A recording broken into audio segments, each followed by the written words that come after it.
Video అండి.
SS faculty లేరన్నమాట. SS అనేది చాలా ఇంపార్టెంట్ కోర్ సబ్జెక్ట్ మాకైతే.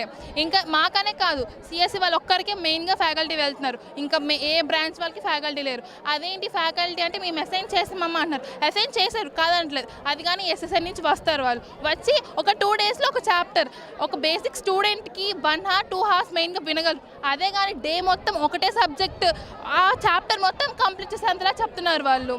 ఏమైనా అంటే మీకు ఇంతే, నెక్స్ట్ వీక్లో ఎగ్జామ్స్ ఉంటే చదువుకోండి అంతే.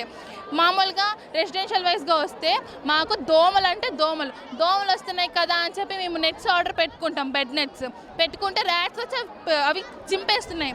మేము ర్యాట్స్ కోసం కంప్లైంట్ చేస్తే ర్యాట్ మ్యాచ్ పెట్టట్లేదు, సాకులు చెప్తున్నారు. మీరే ర్యాట్స్ని పెంచుతున్నారు, మీరే దోమలు పెంచుతున్నారు అని. అంటే మేము ఎలా పెంచుతున్నాం అంటే బట్టలు ఉతుకుతున్నామంటే అక్కడే వాష్ చేసినవి అక్కడే ఆరేసుకుంటున్నాం. అందుకే క్వశ్చన్ చేస్తే అంతా మీ వల్లే అంటున్నారు. ర్యాట్స్ వస్తున్నాయి అంటే అది కూడా మీ వల్లే, దోమలు వస్తున్నాయి అంటే మీ వల్లే. నాకు దోమలు చూడండి ఎలా కుట్టినాయో. ఇక్కడ రూమ్లో 24 మందిని వేస్తే 24 మందిలో ఒకళ్ళు బట్టలు ఉతుకుతారు, ఒకళ్ళు ఉతకరు సార్. ఒకళ్ళు ఉతుకుతారు, ఒకళ్ళు ఉతకరు. అందువల్ల ఇంకో 24 మందిని ఎలా వేస్తారు? ఆర్కేవీలో కట్టింది అదే ఫీజు, ఇక్కడ కట్టేది అదే ఫీజు. అక్కడ అంత పెద్ద భవనం ఇవ్వకపోయినా పర్లేదు, ఉన్నదానిలో ఫెసిలిటీస్ సరిగ్గా లేవు. ఫెసిలిటీస్ లేక మళ్ళీ ఎక్స్ట్రా రూల్స్ మళ్ళీ మాకు పలానా ఈ టైంలోనే చదువుకోవాలి. రీఎంబర్స్మెంట్ కాకుండా 10,000 ఎక్స్ట్రా కడుతున్నాం మేము. 10,000 ప్రతి ఇయర్ 10,000 ఎక్స్ట్రా కడుతున్నాం మేము. మనీ 21,000 కడుతున్నాం. మీరు ఫ్రీగా వచ్చారు, ఫ్రీగా చదువుకుంటున్నారు. ఏమన్నా ఫ్రీగా అంటున్నారు. అదేమంటే యూనిక్ క్యాంపస్ అని చెప్తారు. యూనిక్ అనే కట్టించుకోండి సార్. ఫీజులు తక్కువ ఫెసిలిటీస్ ఉన్నప్పుడు తక్కువ ఫీజే కట్టాలి కదా. ఇప్పుడు అక్కడ అన్ని ఫెసిలిటీస్ ఇచ్చారు, అన్ని క్యాంపస్లకి అంత ఫీజే కట్టేసారు. ఎక్స్ట్రా కట్టాలని కట్టగలం, ఎందుకంటే అక్కడ మాకు ఎక్కువ ఫెసిలిటీస్ ఉన్నాయి కాబట్టి. ఇక్కడ ఏ ఫెసిలిటీస్ లేక అడుగుతుంటే చాలా రూడ్గా మాట్లాడుతున్నారు. ఒక సార్ అయితే ఈవెన్ ఆయన ఏమన్నాడంటే, నేను ఎంప్లాయ్ అమ్మా, మా పిల్లలు 2 లక్షలు పెట్టి చదువుకుంటారు నారాయణలో, మేమే ఏం అడగట్లేదు వాళ్ళని, మీరు ఫ్రీగా వచ్చింది మీరెందుకు మమ్మల్ని అడుగుతున్నారు అని అన్నారు ఆయన మీటింగ్లో. దేనికైనా కన్విన్స్ చేస్తున్నారు తప్ప సొల్యూషన్ అయితే మాకు ఇప్పటికొచ్చి ఒక్కదానికి కూడా చెప్పలేదు. మాకేమి క్యాంపస్ అవసరం లేదు సార్, మాకు ఫెసిలిటీస్ కావాలంతే. సరిగ్గా రీసోర్సెస్ అయితే ఇక్కడ ఏం లేవు సార్. అవన్నీ చెప్తుంటుండే ఇల్లు ఏం పట్టించుకోవట్లేదు, రెక్లెస్గా ఉన్నారు. ఇంకా మీవే తప్పు. ఇంకా మినిమం హాస్టల్స్ అయితే క్లీన్గా కానీ ఉండవు సార్ కొన్నిసార్లు అయితే. ఎలకలు కానీ కుట్టి చాలామంది హాస్పిటల్ కానీ లేదు సార్. ఇక్కడ మినిమం అంటే డాక్టరీలో అయితే అసలు మెడిసిన్స్ కానీ సరిగ్గా ఉండవు.